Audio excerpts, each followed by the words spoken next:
প্রিয় অষ্টম শ্রেণীর শিক্ষার্থীরা, আমরা ইউনিট 1 এর লেসন 2 নকশি কাঁথা এই চ্যাপ্টারটি আজকে দেখব। তো এখানে তোমরা দেখতে পাচ্ছ প্রথমে একটি কাঁথার ছবি রয়েছে, সেলাই করা কাঁথার বিভিন্ন ফুলের নকশা টকশা রয়েছে। তো দেখো আমরা ছবির নিচে যে প্রশ্নগুলো আছে এগুলো একটু আলোচনা করে নিই। Look at the picture and the questions, then ask and answer the questions with your partner.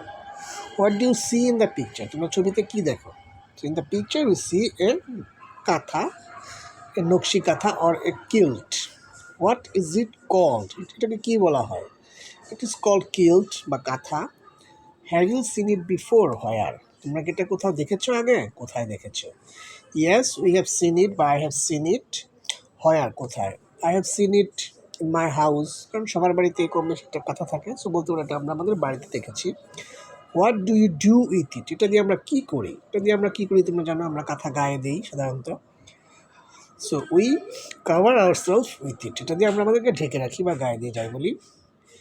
দিতে দেখো excerpt from the field of the embroidered quilt by Jasimuddin. অর্থাৎ জসিমউদ্দিনের একটা কবিতা ছিল নকশি কাঁথার মাঠ, সেই কবিতার কয়েকটি লাইন এখানে ইংরেজি করে দেওয়া হয়েছে। Spreading the embroidered quilt she works the livelong night as if her poet were on his river plight. Many a joy and many a sorrow is written on her breast. The story of Rupa's life is there, line by line expressed. How will he bear the pain, mother?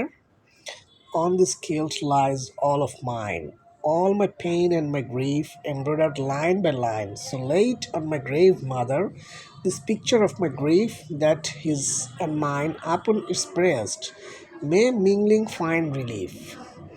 Translation E.M. Milford. তোমরা এই কবিতাটি বাংলাটা যদি সংগ্রহ করতে পারো সেটা পড়ে নেবে, বেশ ভালো লাগবে কবিতাটি।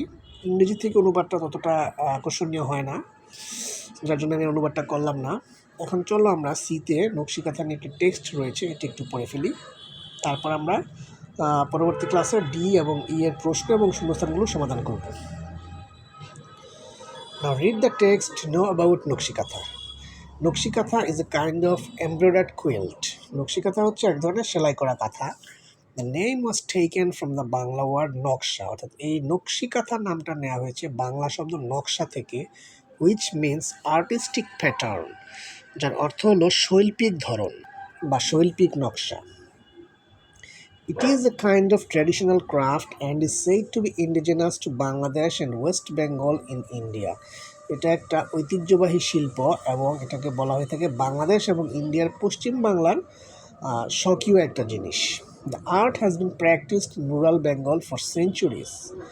বাংলাদেশের গ্রামীণ বাংলায় এই শিল্পটি প্র্যাকটিস করা হয় শত বছর ধরে, চর্চা করা হয়। The name nakshi kantha became popular after the poet Jasimuddin's poem Nakshi কাঁথার মাঠ ওয়াজ পাবলিশড ইন 1929। নকশি কাঁথা এই নামটা জনপ্রিয় হয় পল্লী কবি জসিমউদ্দিনের লেখা একটি কবিতা নকশি কাঁথার মাঠ 1929 সালে প্রকাশিত হওয়ার পর থেকে। Traditional kanthas are made for family use. ঐতিহ্যবাহী কাঁথাগুলো সাধারণত পারিবারিক ব্যবহারের জন্য তৈরি করা হয়। Old or new cloth and the thread are used to make these kilts. এই কাঁথাগুলো তৈরি করতে নতুন অথবা পুরাতন কাপড় এবং সুতা ব্যবহার করা হয়।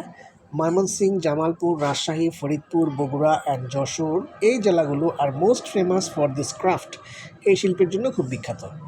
নাও ইট ইজ প্রডিউসড কমার্শিয়ালি, এখন এটি বাণিজ্যিকভাবে উৎপাদন করা হয়। You can find them in many expensive handicraft shops in cities. তোমরা শহরের অনেক দামি হস্তশিল্পের বা কুটির শিল্পের দোকানগুলোতে এগুলা পাবে। এক্সপেন্সিভ মানে দামি, হ্যান্ডিক্রাফট মানে হস্তশিল্প বা কুটির শিল্প যেটাকে বলে। The qualities are now in great demand. The quilts are now in great demand. এই কথাগুলো এখন অনেক চাহিদা, because of the colorful patterns and designs embroidered on them. এদের উপর রঙিন নকশা এবং ডিজাইন থাকার কারণে এগুলোর এখন অনেক চাহিদা। সো এই হচ্ছে অনুবাদটি।